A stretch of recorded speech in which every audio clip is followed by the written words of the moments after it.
What is up? It is your boy Omega SMG coming at you with a new video, and this one, ooh, my mic's a bit far away. This one is going to be a beat breakdown because I haven't posted in a while. You see some automation, it's going to be some spicy stuff. So let's go ahead and go over my elements of the song. So this is a Travis Scott without warning type beat, very I'm going to go through what I got with this. So I start off with a piano and it fades in with a very Travis Scott style using, in fact, I use the stuff that was on Coordinate on this. So this is what it sounds like.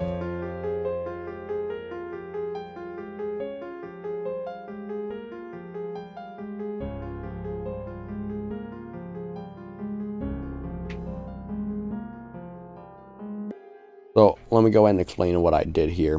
So a lot of what Metro does is based on really big cinematic pieces. So I made something that sound like it would be out of a movie. So with those heavy bass notes.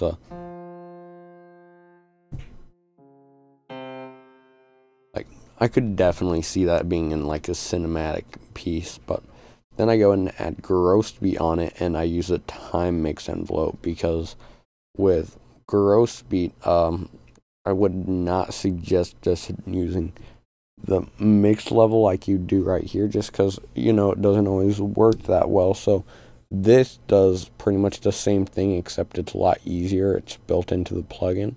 Definitely would recommend it over that. And then at the very end, when the gross beat is in full effect, I put an instance of Pro Q on it to cut out a lot of the bass. Then I add in this harp sound. Now this is a very, very interesting harp sound. I'll go ahead and play it so that you guys can hear why. So actually, first of all, I'm going to go ahead and say this is from, it's right here. It's a free harp sound. Really dope, but so I'm going to play it dry.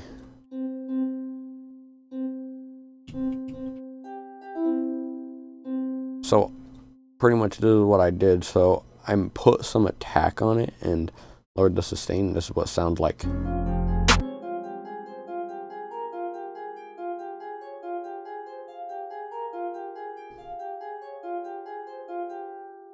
So I just took the patch that I had for my piano, copied it in, some nice layering.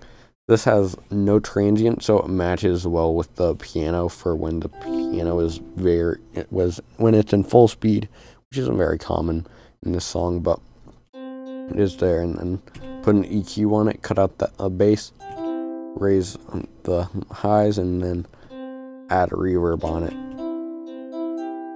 Which I'll go over what I did with the reverb later, because the reverb's dope on this track.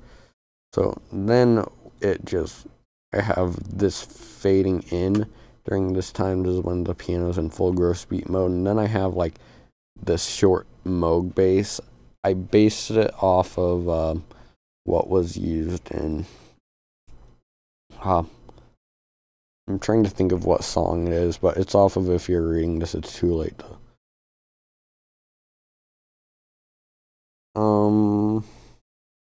I just can't remember. It's a duh.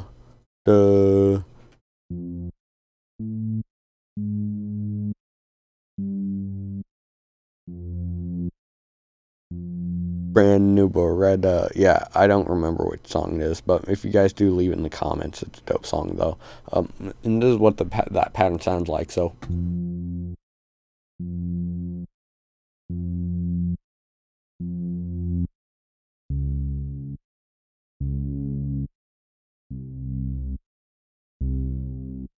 it just follows the bass notes of the piano, which at this point, because of that gross beat, you aren't really able to hear it that well. So this is what it sounds like with the fade and everything. And this.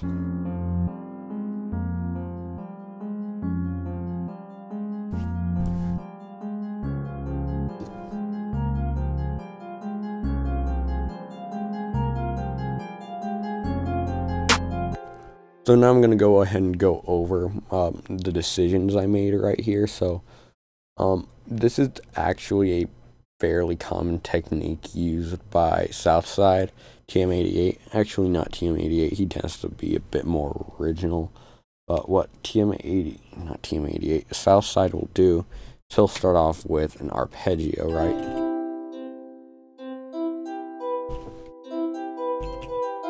Something like that. But then, you know, he'll have this, and it'll be like, but you need a counter melody to it, otherwise it'll get repetitive. So what he'll do is he'll take another instrument, arpeggio. Most of them are out of Omnisphere, by the way, and he'll just pop half speed on it from gross speed, so it makes like a paddish melody sound.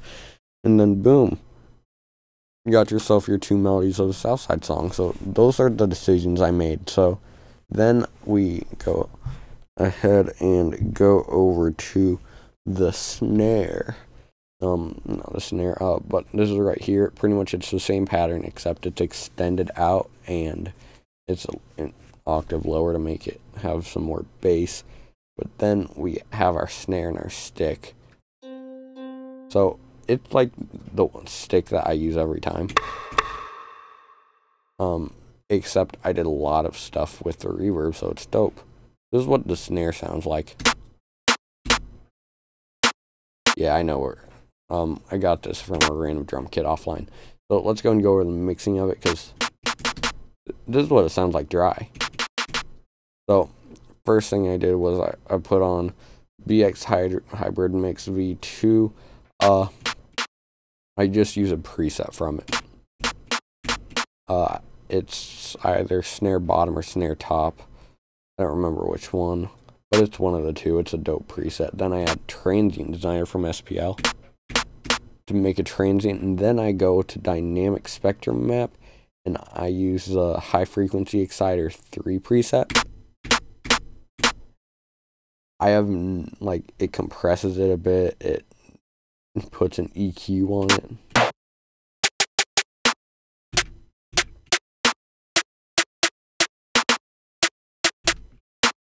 But it just makes your snares really punchy. I use it on pretty much everything because it's just that good.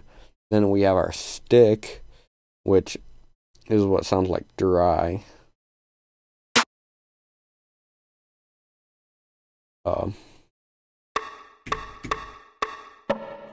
It originally had a lot of reverb on it, but I got rid of that with the out parameter and FL Studio sampler. Then I added a Transient Designer to give it that punch, and then Pro Q to give it that air. Then reverb, which the reverb is definitely one of the stranger parts of the track. However, I'll get to that when I get to that. Already gone over the mixing of that. Now then we get over here, which is where we get into our kick.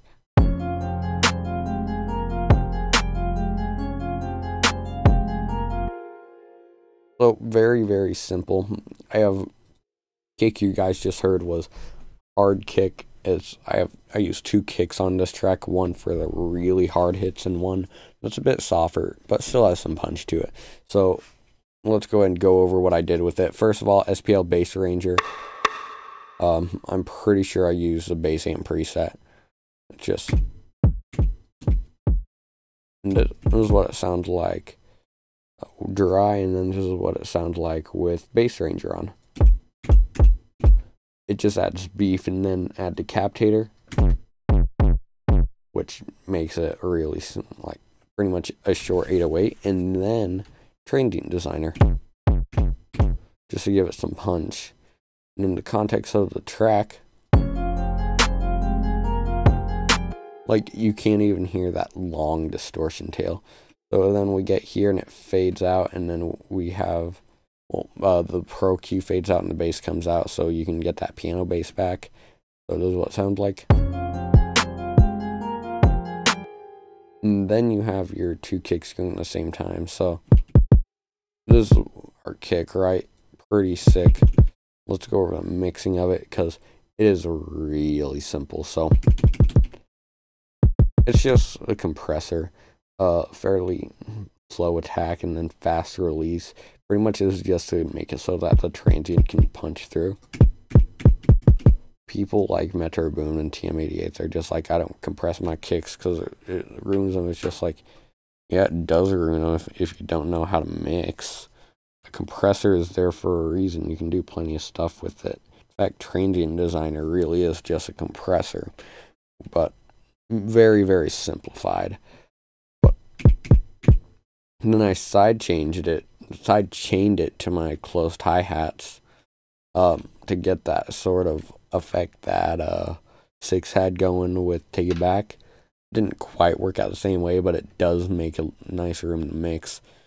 But anyways, now let's go and go over our 808, because, you know, it's not like I don't use the same 808. Yeah.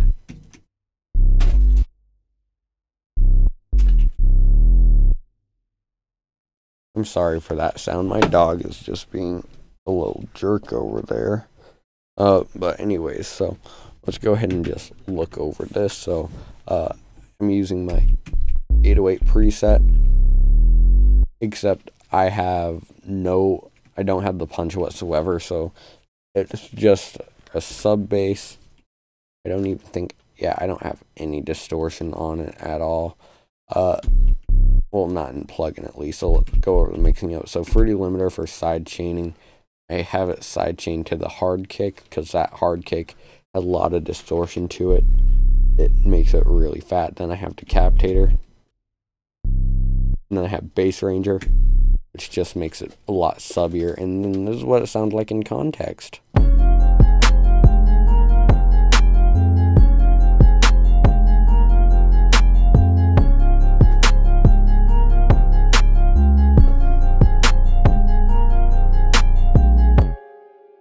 And then that stick comes in later, like right here.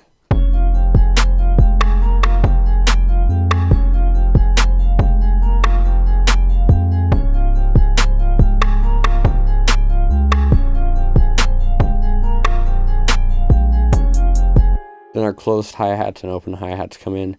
Let me see if I have nothing on my open or closed hi-hat but reverb. So then this is what it sounds like.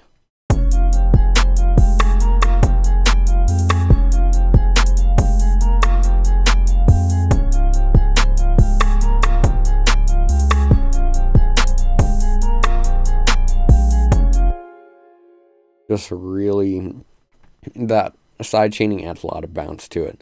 So now let's go over the reverb for this track, because it's pretty amazing. So first of all, for the actual reverb itself, using LX480 Complete, favorite reverb plugin. It emulates the iconic Lexicon 448 reverb. It's pretty amazing. I'm using the Ambience Hall preset, really big. So now let's go ahead and go over what exactly I do. I'm going to just play the harp so you guys can hear it. And I'm going to exaggerate this reverb so you guys can really hear it.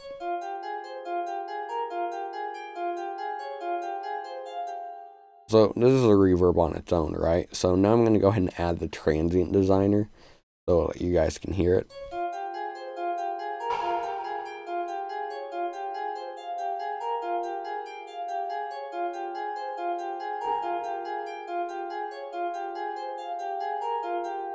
It just makes the reverb have a bit more punch to it. It makes all the sounds punchier, and then add Decapitator to it.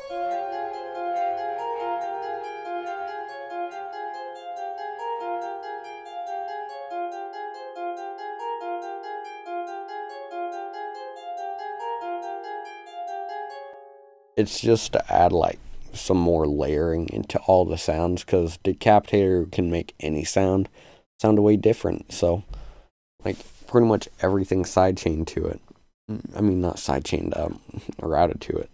Sounds a lot bigger, a lot punchier. Sounds like it has layers on it because of that distortion. But it's not so much distortion as taking over the track. It's just the reverb. And then because it's on the reverb bus, you're getting that parallel compression sound, but also you're getting the reverb with it and all of that stuff. It's pretty dope. Anyways, This has been your boy Omega SMG. Make sure you smash that like button. Well, also, I should probably go through this. At the end, I cut out all the stuff and just let you listen to this.